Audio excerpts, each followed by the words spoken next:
what's up you guys, it's Dorothy and welcome back to my channel. In today's video we're going to go into chapter 36 of, chapter 36 of Two Can Keep a Secret by Karen M. McManus. I am so flabbergasted with what's happened in the last two chapters. Did not expect it, did not see it coming at all, which is really good because it draws you in.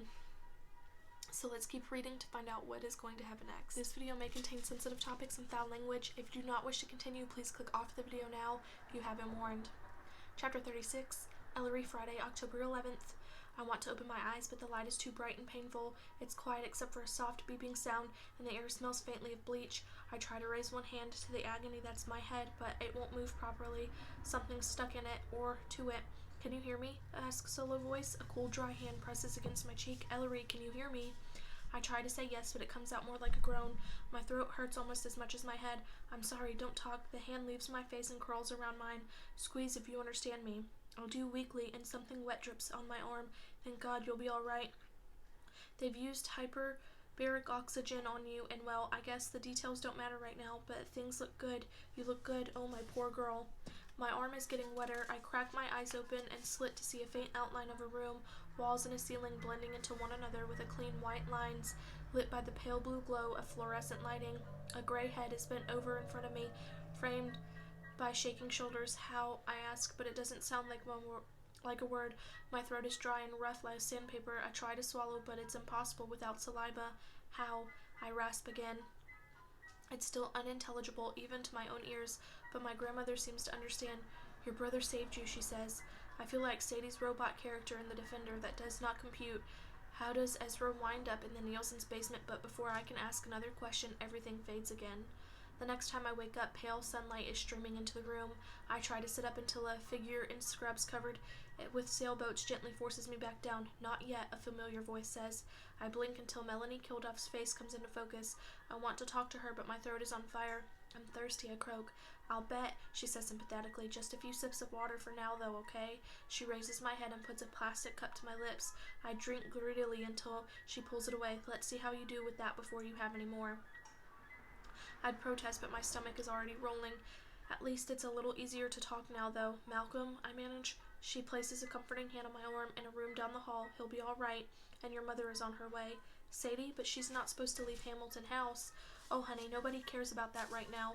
Everything about me feels as dry as dust, so it's surprising when tears start rolling down my cheeks. Melanie perches on the side of my bed and snakes her arms around me, folding me into a hug.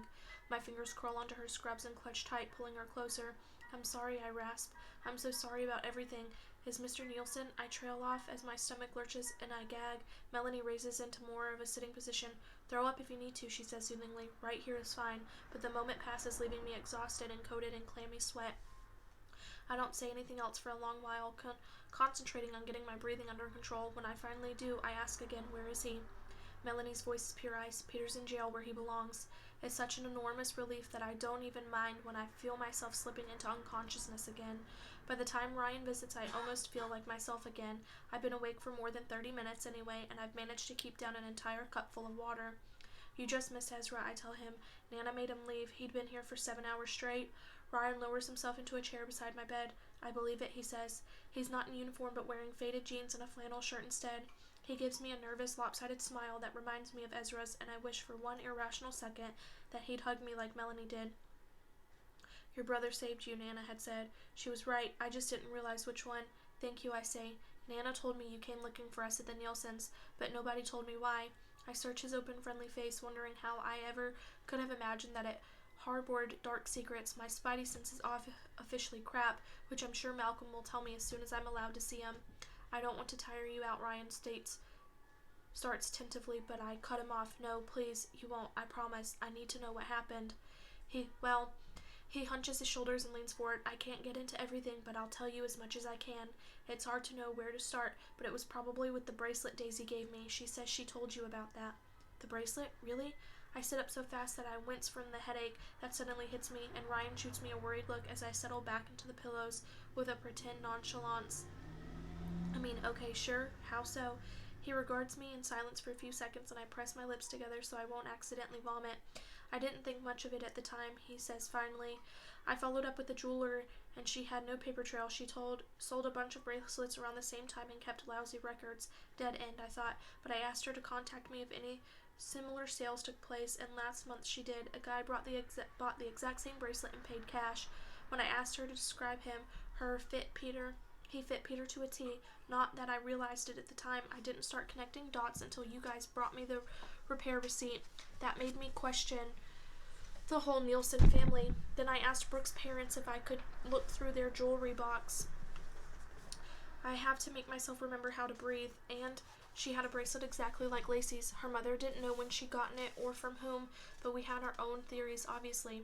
Right, I say sagely, like that ever occurred to me even once. At the same time, we were scouring Brooke's house for clues. Her phone had gone missing when she did, but we were able to seize her computer. There was a diary on it, buried among a bunch of school files and password protected. It took us a while to get it open, but once we did, we had most of the story, Brooke's side anyway. She was cagey about names and details, but we knew she had an affair with someone older, that she'd been with him that night something terrible happened, and that she wanted to make things right. We had the car repair receipt, so we were starting to piece things together, but it was all still circumstantial. Then the Huntsburg police found Declan's ring at the crime scene. Ryan grimaces, burrowing his neck into his shoulders. I screwed up there when I questioned Declan. I was trying to rule him out while confirming that the ring was his, because at that point I was pretty sure he was getting framed. But I don't know. Declan and I have never had a great dynamic. I pushed too hard and raised doubts in Malcolm's head that didn't need to be there. If I could take anything back, it would be that. The machine next to me beeps quietly. Okay, I say, but how did you show up in the nick of time? Why did you show up? Your text, Ryan says. I stare blankly at him and his brows rise. You didn't know? You managed to get one letter off before Peter took your phone. All it said was P. I texted back a few times, but you didn't answer. I got worried with everything going on, so I checked in with your grandmother. When she said you were hanging out with Malcolm at the Nielsen's house, I freaked. I'd done my best to get Mrs. Nielsen to leave the house with Malcolm while we were investigating, but she wouldn't leave. And then you show up there. I know how you are, always asking questions people don't want to answer. I had it over thinking I'd make up some excuse to bring you back to Nora's, and I found, he trails off swallowing visibly, I found you. Where was Peter? Ryan's expression darkens, heading out of the house just as I was heading in. I guess he'd gone back to the basement to drag you guys into the hallway so we wouldn't know you'd ever been locked in. He didn't say a word when he saw me, just got into his car and took off, which was enough to make me start tearing through the house. Thank God I heard the hum of the generator when I got into the kitchen, because you were nearly out of time. His mouth sets in a grim line. Peter almost made it to Canada before someone caught up with him. I can't talk about what we found in his car, but it was enough to tie him to Brooke's murder. So this is just a thing with him, sleeping with teenage girls and killing them when they get in his way. Malcolm had said that in the Nielsen's house, while I stood silently beside him, frozen and useless, like I hadn't spent nearly half my life preparing for the moment when I'd be lured into a killer's basement. Looks like it. Mind you, he hasn't confessed to anything, and we don't have hard evidence when it comes to Lacey. Not yet. We don't know what the tipping point was with her. Profilers are analyzing Peter now, and they suspect that she's likely wanted to take their affair public, that she threatened to tell his wife or something. His second wife, right? Yeah. She doesn't live in Echo Ridge anymore, but she lost her husband and son in a car accident before she married Peter. I think that's his particular brand of evil, acting like some kind of hero figure to vulnerable women while preying on young girls behind their backs. Ryan's face twists with disgust. I don't know how else to explain it. Why'd he marry the mother of Lacey's boyfriend? It's like he wanted to stay involved with Lacey or something. I shuddered thinking back to Peter and Malcolm's mom in their kitchen the first time I'd gone to Malcolm's house, how charming he'd been, but also, now that I have the benefit of hindsight, how controlling, not letting his wife talk and maneuvering her out of the room, but doing it all with a smile. He'd fooled me as much as anyone. What a twisted creep. The only thing that would have been worse if his Melanie's husband wasn't around and he'd tried to hook up with her. Agreed, Ryan says. Although Melanie never would have gone for it. She's tough. Alicia, not so much. My heart aches for Malcolm and what this is going to mean for his family. Declan is finally in the clear, at least, and maybe once people realize Lacey was under Peter's influence, they won't judge him and Daisy too harshly. On the other hand, his mom, I can't even begin to imagine how she must feel and how she's going to pick up the pieces from being married to somebody like Peter. Ryan inches forward in his chair, his elbows on his knees and his hands clasped together. There's something I wanted to check in with you about. When I spoke to Malcolm, he said you asked Peter if he'd done anything to Sarah, and that Peter whispered something he couldn't hear. What did Peter say? My fingers find the worn edge of my blanket and pluck its loose threads. I don't know. I couldn't hear him either. His face falls. Okay. He's not answering any of our questions, including the ones about Sarah, but don't worry, we'll keep at it. What about Katrin? I ask abruptly. Why was she doing all of the anonymous threat stuff? Was she trying to point people away from her dad or something? No, that's another long story, Ryan says. I lift and browse, and he adds, Katrin wasn't involved in the threats at first. It was Vivian Contrail who started them. Viv? Why? What does she have to do with Peter? Were they having an affair too? I almost gag at the thought. Ryan huffs out a humorous laugh. No, it was completely unrelated. She's applying to journalism programs this fall, and I guess some high-profile alumni told her that her portfolio wasn't strong enough to stand out, so she decided to manufacture a story she could report on. I'm not sure I've heard him correctly. I almost have my head wrapped around Mr. Nielsen's rapt psyche, but Viv's calculated plotting shocks me. You have got to be kidding me. She did all of that crap, freaked people out, brought up horrible memories, and totally traumatized Lacey's parents so she could write about it? Yep, Ryan says grimly.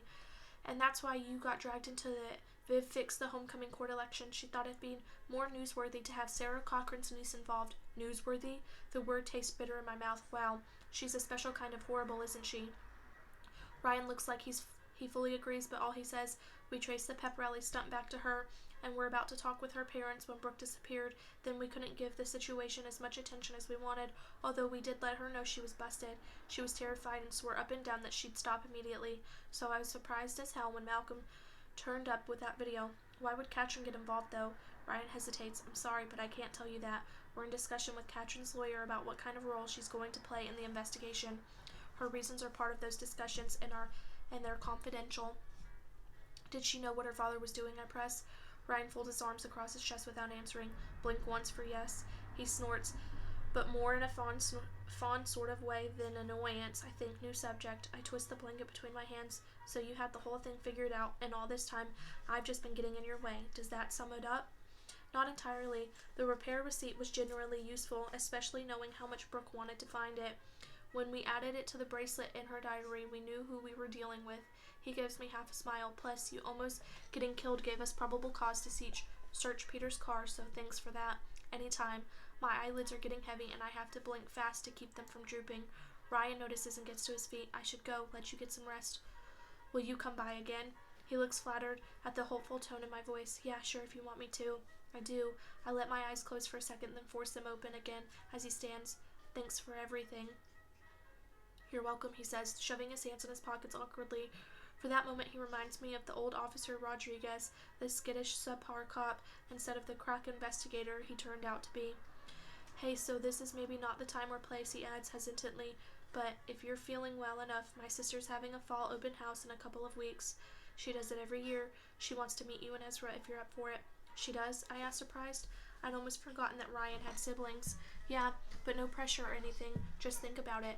You can let me know later if you're interested. He smiles warmly and lifts one hand in a wave. Then he turns, disappearing into the hallway.